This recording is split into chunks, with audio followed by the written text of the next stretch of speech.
Hello, I'm Karmic Chaos, and today I will be reading Black Eyes Always Watch a Clock by silkybender, Chapter 4. This is a Zuko Sokka fanfiction, and it has domestic violence in it and hurt comfort and stuff like that. So if that could be triggering for you, please go find something else to listen to. Otherwise, I hope you like the recording. A glass jar that can't be moved to talk. There's a knock on the door around 10 a.m. the next morning. When Sokka opens it, Zuko is there, leaning a little against the door frame. His black hood is zipped up to his chin. When the door opens, he almost falls forward. Sokka catches him. "I'm sorry," Zuko says, meaning something else. His teeth are pink. "Don't be. Sit down, okay?" "Here?" "Yeah, just sit by the door. I have to go get my shoes and keys." Sokka slips on his beat-up running sneakers, the closest to the door, and grabs his keys off the counter. When he comes back, Zuko is sitting patiently on the cement, cross-legged, like a child. Sokka helps him down the stairs and into the car, slowly, even though his heart is racing madly. "What happened?" he asks when they turn into pine. Zuko coughs. His voice has always been fucked up, but now it's really fucked up. There's nothing in it but wind and pain. "I don't remember," he rasps. "I woke up on the carpet." "You blacked out." "Yes." It's, I was in the living room when I woke up and I'd lost. Sokka touches his hand. "I'd rather not say," Zuko says. His phrase is oddly formal, like they're in a Regency drama instead of whatever mess this is. "That's okay," Sokka says. He runs his thumb over the back of Zuko's hand. "Do you think you can tell Katara?" "Yeah, I think I can do." He closes his eyes. "I'm sorry." "Don't worry about it," Sokka says, worrying. His heart is pounding in his ears. He has to let go of Zuko's hand so Zuko won't feel his fingers start to tremble. Katara poked her head around the corner. "Can you come here for a sec?" Sokka follows her down the hallway into an examination room.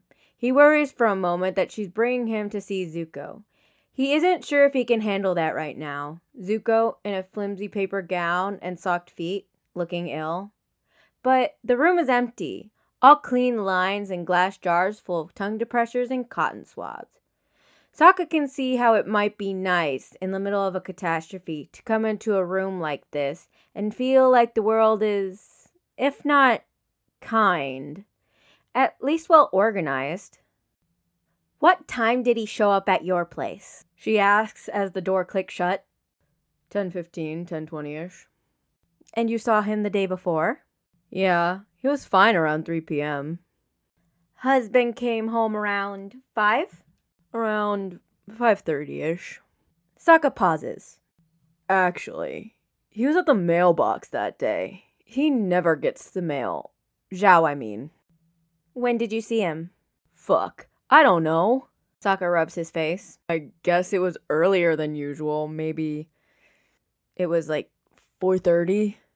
"And you saw Zuko at 3, she confirms. "Yes." Katara pinches the bridge of her nose. "Well, sometime after 3, he was strangled." Sokka looks at her like the words don't make sense. Like strangled isn't a word. "Strangled?" She mistakes the look on his face for something else. "Oh, he wanted me to tell you. Don't worry about that." He has an image in his head again. Zuko in a paper gown, but his neck squeezed black. He chokes a little. "He doesn't remember what happened," Katara says. "Which is bad. He soiled himself when it happened, also bad. Contusions all around his neck, steepling in his skin, so that's a hypoxic injury, which is also very bad." "His teeth were pink," Sokka says dully. "I think he cut the inside of his cheek when he fell. Against his teeth, I mean. That is not something I'm worried about. She pauses, tugging on her hair. We took pictures in case he wants to press charges. He won't press charges, Sokka says. No. They stand there looking at each other. It's not fair, Sokka says. No, it's not. Then, Katara hugs him forcefully. She smells like hyacinth perfume, antiseptic soap, and latex gloves. He's lucky, though, she says in his ear. He has a friend looking out for him. Sokka laughs, a bitter note he doesn't recognize. It feels so inadequate. We're gonna do an MRI, she says. So just hold tight in the waiting room. I'm sure there's been die-off. He should be doing occupational therapy, but he won't be, obviously. She clears her throat. If I give him pain meds, can you keep them at your place? Sokka nods. Die off? He doesn't ask what died. He doesn't want to know. I just want... I know, Katara says, but this is what we have. He takes Zuko back to his apartment, leads him by the hand up the stairs, and then helps him lie down on the couch. His hood is still pulled around his throat. There's nothing Sokka can see except the broken way he moves, like a squashed bug. Sokka sits down next to him and eases Zuko's head carefully into his lap. Sokka's thought a lot about death in his life. Inevitably. Between his mom and Yue, he's thought about how ephemeral people are. But he hasn't really thought about how breakable people can be. Maybe because he hasn't seen anyone break as much as Zuko. It seems extraordinary how someone with a soul is just fragile meat parts in the end. Do you need anything? Sokka asks. No, I'll just be here. You let yourself be frozen in doubt. Zhao leaves for a business trip for 4 days, and by the second night, Zuko has stopped going home. In the weak morning light, he's curled up on the couch, t-shirt creeping up his side, and it's an absurd thing to think when he's such a mess, but Sokka thinks he looks beautiful. It's been 10 days since he was choked. There's a ring of pale green and yellow bruising around his neck, shrinking but still finger-shaped. His voice is barely anything. It sounds skinned, like a knee. And then there's the damage Sokka will never see. Not directly. Die off, he thinks, watching Zuko's eyes flicker under his eyelids. Did you grow up with it? With what? With someone getting beat at home. Zuko doesn't open his eyes, but he winces. His throat twitches. Sokka thinks he should probably stop, but he can't. Did you think it was normal? Did you just think that's how it was? I really don't want to talk about it, he said in a scraped-up voice. What could I do to make you leave? The question has been burning him up for days, pushing it against his lips, and when it finally comes out, it's a terrible relief. Zuko opens his eyes. In the light creeping through the blinds, they're butter yellow. Less something that's burning and more something that's melted away. Zuko doesn't say anything. He just looks at him. I want you to be okay. I don't want you to get hurt again. Zuko breathes out, a long, thin sigh. You don't understand, he says weakly. No one else wants me. That's insane. Of course someone wants you. You think I haven't tried? His hand touches his throat. Maybe not even a conscious gesture. I've tried really hard. I've tried for a long time, and I'm just tired now. And now I want to stay where I am, with what I have. You have nothing, Sokka thinks. You deserve better. You don't know me. I'm not real. I'm not a real person. What the fuck?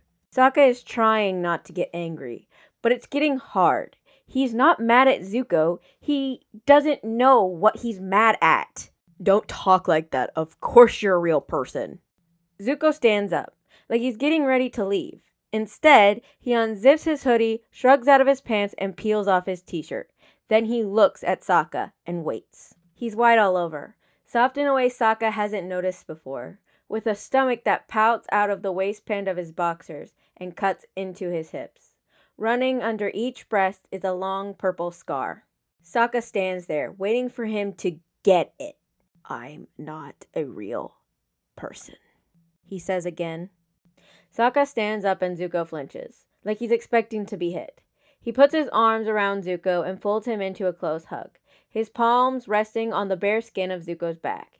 He rubs his back for a long time, not saying anything. He feels good in Sokka's hands and smells absurdly nice, like something warm and sweet. Then he takes Zuko's face in his hands and kisses him. Zuko relaxes into him, kissing back. His arms still limp by his sides. His lips are soft, cool. When he pulls away, Sokka's hands are resting on Zuko's hips, protectively. You're real to me, Sokka says. Zuko looks at him like he doesn't understand where he is. Fuck, he says softly. Oh fuck. He pulls on his pants, almost tripping, and shrugs into his shirt. I should go, he says, one arm trapped in his shirt. I never should have. I have to go. Zuko? I'm married, Sokka says. There's panic in his eyes.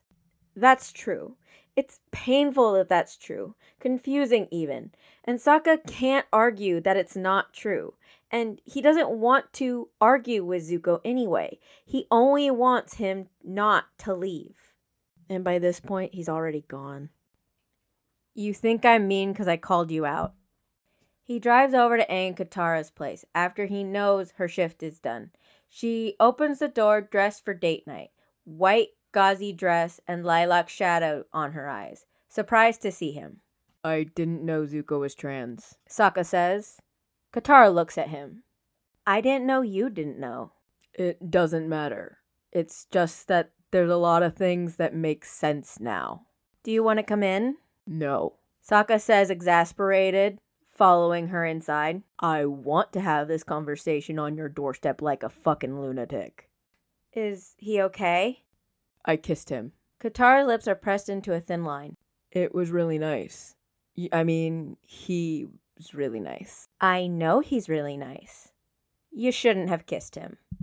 I know. He ran away. Katara grips his arms hard. You're re-traumatizing him, asshole, she hisses.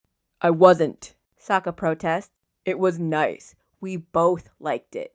It was a good kiss. Right, which is why he ran away. He shakes his head. He ran away because he's married. Sokka starts laughing despite himself. A joyless laugh, because the situation is so fucked up. I've been trying for weeks to get him to run away. And then he does. But he runs away from me. Katara doesn't laugh. If Zhao knew you kissed him, he would murder him. She says flatly. You could have gotten him killed. I wasn't thinking. Tell me something I don't know. I was trying to show him. Sokka musses his hair. I don't know. He keeps saying that Zhao was the only person who could love him. Katara loosens her grip, looking at him with something like sympathy. Do you love him? Sokka hesitates. It's hard, maybe impossible to think about that world without thinking about the people he tried to love. The ones who are gone now, probably forever. It depends on how he feels from one day to the next about the existence of God. So he tries not to put labels on emotions, and sometimes, when he's feeling extremely immature, he just tries not to have emotions at all. He tries really hard. He tries harder than he thinks he should have to try, he thinks. Look, Katara says, you messed up, but that's not necessarily the end of it. I know, he says quietly. Maybe that's what worries me the most. Zuko doesn't come over the next morning. In the afternoon, when Sokka knocks on 312, no one answers. He doesn't knock again, but he doesn't leave. Eventually, the door opens. I think I could make you happy, Sokka says. If you want to be happy. Zuko just looks at him, breathing. His arms crossed in front of him, like he's protecting his heart. Please don't stand there, he finally says. Do you want me to come inside? No, he says quietly. Absolutely no. Hell no. We have to talk, Sokka says. So, let me know where we should go. Do you want to go to my place? He shakes his head. Then we'll talk here, Sokka says in a low voice. We can go to the police. We have to go to the police. If we don't, he's going to kill you. Eventually, he will kill you. You know that. His lips are working, like he's trying hard to say something. And when he does, the words aren't what Sokka expected. My uncle.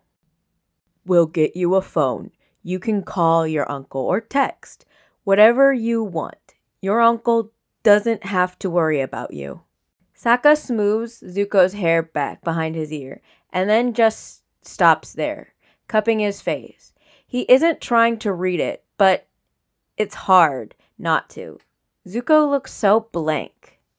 I want to take care of you, Sokka says. He wants it so badly. His palms are actually aching where he's touching Zuko's skin. Sokka moves forward a little until his face is pressed into Sokka's chest. He feels something like euphoria, the smallest gesture of affection or trust. Or it's a test, maybe, of how it might feel if Zuko did trust him, if he let him go that far. He hasn't said yes, and he hasn't said no. He's only put his face into Sokka's shirt. It's hardly anything. So why does it feel like everything? Okay, well, I am Karmic Chaos, and I just finished reading chapter 4 of Black Eyes Always Watch the Clock. I hope you liked it. Bye!